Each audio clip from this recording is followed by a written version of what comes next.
You can side with the police.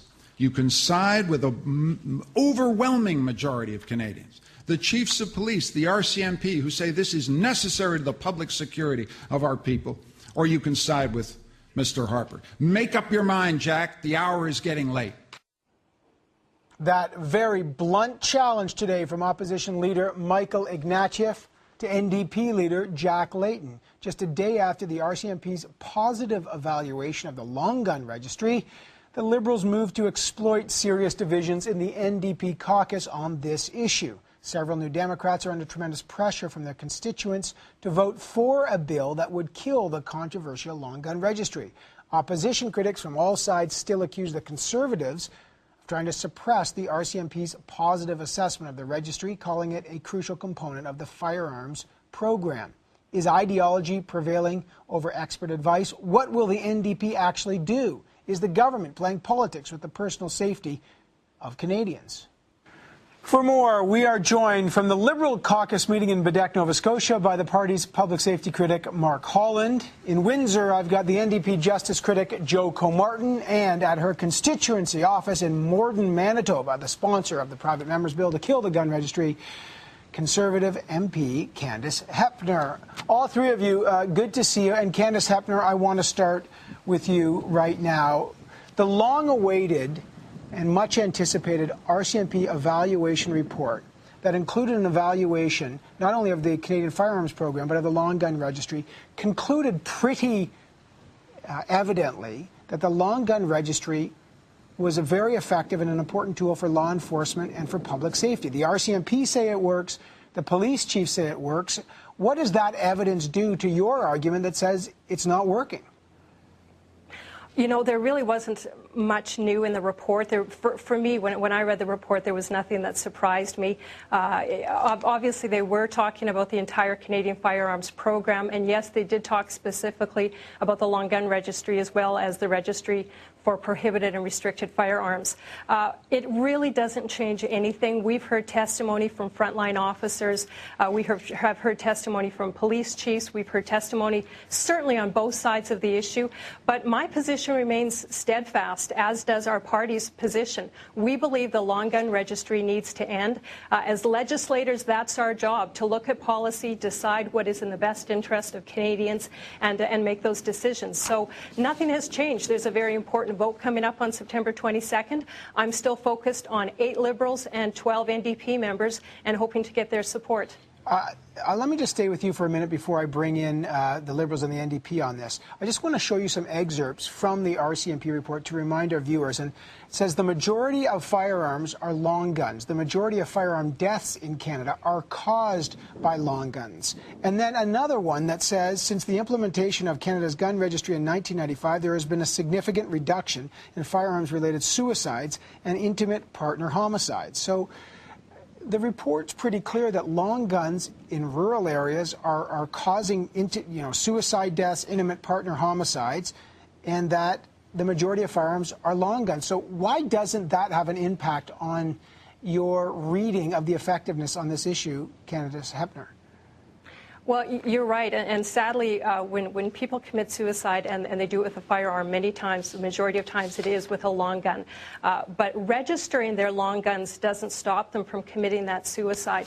What I believe the licensing process needs to be stronger so that people can be screened. If they have depression problems, if they're having issues at home, they should not be allowed to own a firearm. But once they have a license to own that firearm, registering the firearm does nothing to stop them from hurting themselves or hurting others. I think that money could go towards programs and towards a lot of other things to actually help people. So again, it doesn't change anything. Yes, we have a gun problem. Yes, we have a suicide problem in Canada.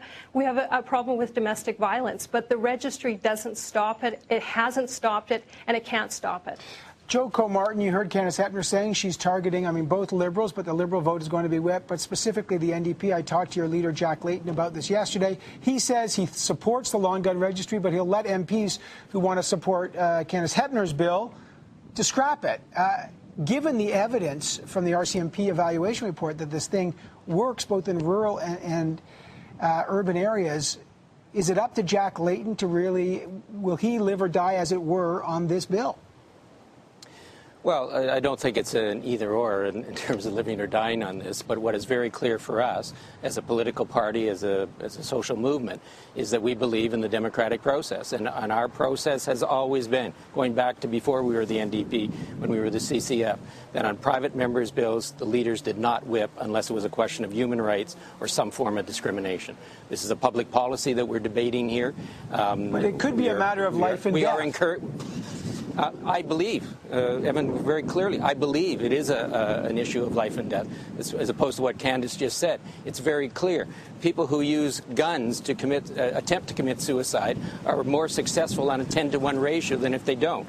The report was very clear. I assume she hasn't had a chance to read it, or maybe she did before they gave it to us, but it was very clear that the use of the registry to go in and revoke licenses and take the guns away from people who are having mental health problems has been very successful in reducing the rate of suicide by long guns. It's already working in that regard. And so if we don't continue the long gun registry, just having the licensing provisions is not going to do anything to keep the suicide rate down.